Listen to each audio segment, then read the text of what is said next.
¿Qué tal, amigos? Bienvenidos a Visión Económica. La economía peruana está imparable, creció en enero 10,2%, ni el tema electoral afecta y las expectativas lo que realmente ocurrió superó las expectativas de los analistas en general, de los bancos. Hoy Hugo Perea, gerente de estudios económicos del BBVA Banco Continental, está con nosotros.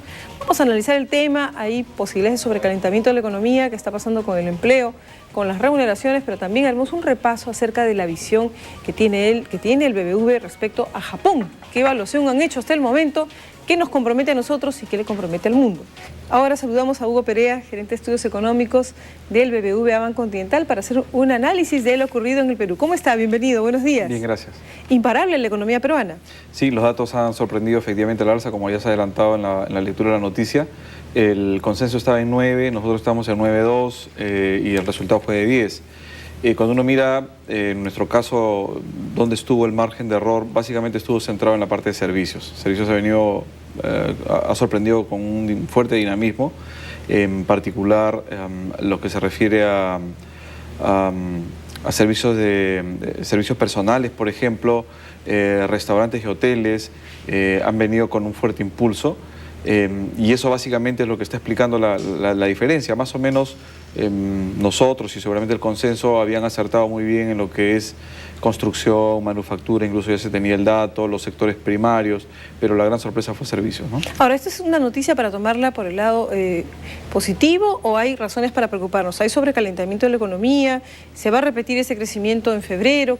¿Por cuántos meses más? ¿Qué estiman ustedes? A ver, primero, por lo que nos dicen los indicadores adelantados. Los indicadores adelantados que tenemos disponibles son básicamente electricidad, el consumo interno de electricidad, que sigue creciendo a un ritmo similar a lo que vimos en enero, y en lo que va de marzo ese ritmo se mantiene entre 10 y 11%. Este es un indicador importante porque anticipa o va muy bien con lo que ocurre con la demanda interna, entonces como el que anticipa esta variable. Entonces, mirando ese indicador, sugiere que la actividad siguió creciendo de manera muy fuerte en febrero y seguramente lo va a hacer también en marzo. Entonces, seguramente el crecimiento del trimestre va a estar entre 8,5 y 9%.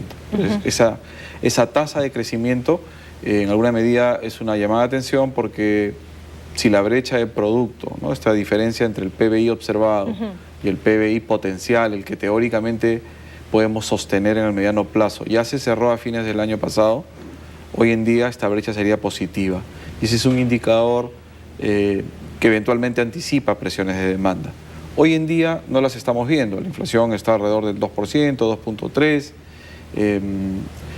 Eso por un lado, no estamos viendo tampoco que la brecha externa se esté ampliando de manera considerable, que es otro indicador de que la economía está creciendo muy fuerte. Como las importaciones crecen mucho, ¿no es cierto? Están creciendo las importaciones. Pero sí crecen mucho más todavía, ¿no? Así es. Entonces, pero eso no significa que no se deba hacer nada, más bien esto hay que anticiparlo. Definitivamente son tasas que no podemos sostener. Lo que se amerita aquí es que las políticas monetaria y fiscal sean contracíclicas. Hay que desacelerar un poco el crecimiento para evitar problemas en el futuro, ¿no? Perfecto. Sí. Volvemos ahora al análisis de nuestra economía, de la economía peruana. Usted mencionaba muy bien acerca de los sectores que han crecido, etcétera, de cómo encontramos enero, de los riesgos de tener un crecimiento de ese tipo. ¿Cómo ven ustedes de aquí en el primer semestre del año? Si ven un Banco Central interviniendo mucho más, subiendo más el encaje de repente, subiendo más la tasa de interés de referencia, ¿cuáles serían los riesgos de que esto se mantenga de esa manera?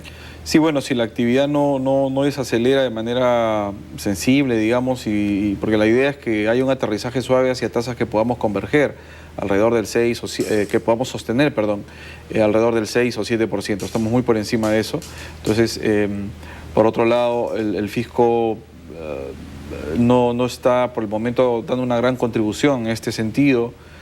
Hay gasto todavía público importante en las obras de infraestructura vial, por ejemplo, que se están haciendo y que tienen que acabarse. Pero además la reciente reducción de impuestos no va en la línea, digamos, contracíclicas que en este momento se requiere. Entonces el Banco Central eventualmente tendrá que ser más agresivo en la subida de tasas.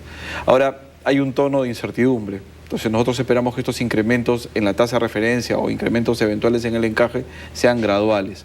¿Cuál es este tono de incertidumbre? Lo que está pasando en el contexto internacional por los incrementos en el precio del petróleo si bien han cedido un poco. Ha cedido un poco por Japón. Por lo de ¿no? Japón y los acontecimientos en la economía japonesa, ¿no? Importante. Ahora, ¿cómo ven el tema de los sectores en los cuales ya están operando casi el 100% de su capacidad instalada?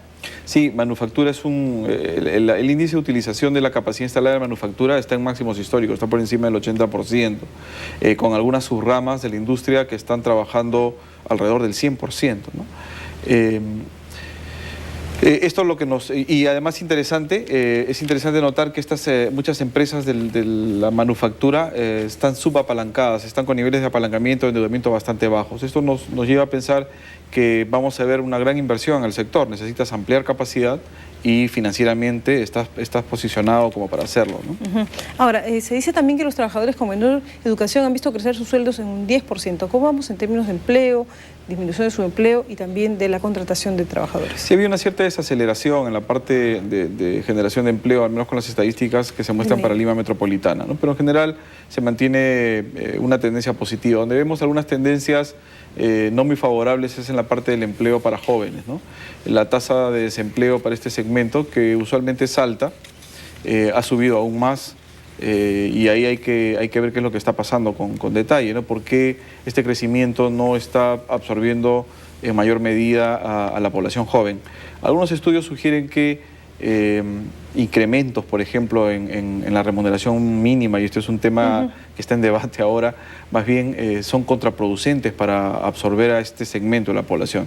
La remuneración mínima vital no afecta a la gran mayoría de trabajadores, pero afecta puede tener a este segmento, encarece la contratación de mano de obra joven, ¿no? Así es, importante lo que menciona. Entonces, el panorama, por un lado, se presenta como lo describe. El dólar se ha estancado, está más o menos al 2.76.9. Sí. ¿Esto por qué? Razón. A pesar de la volatilidad proveniente del lado externo, ha encontrado algún soporte por el lado estacional, ¿no? Esta es la época de regularización de pago de impuesto a la renta.